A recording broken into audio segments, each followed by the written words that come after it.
The honourable member for Courtenay Alberni. Thank you, Mr. Speaker. I want to thank my colleague for his speech. And Mr. Speaker, we're seeing global oil prices plummet right now, possibly and likely seeing peak oil.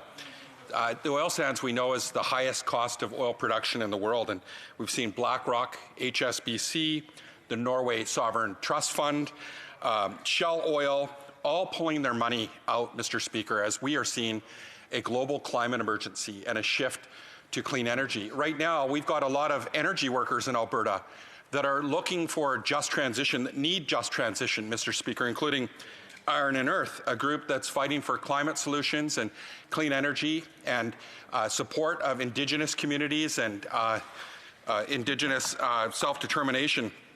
Does the member not feel that it's a disservice to those energy workers to not be advocating and calling on the government to invest in a record amount of money in clean energy, which I know in Alberta, I've been there and seen start of that progress, but it is the opportunity right now in the response to COVID and these low oil prices to do this right now. Does he not agree that it's a disservice for the Conservatives not to be fighting for those energy workers?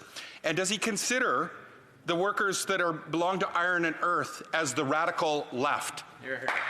Honourable member for Sherwood Park, Port Saskatchewan. Well, thank you, Mr. Speaker. Clearly, we're hearing the rhetoric of just transition from the member across the way, and it's what I expect to hear from the NDP. Unfortunately, it's the NDP thinking that we're seeing more and more from the government, and in this throne speech and elsewhere, which I'm particularly concerned about. You know, to answer his question directly, look, I think the way we move forward in terms of achieving our environmental objectives is helping to incentivize and support improvements in the development of our energy resources, while recognizing the reality that energy will continue to be used. And there's all kinds of incredible innovations happening in my riding and other ridings in terms of the energy sector.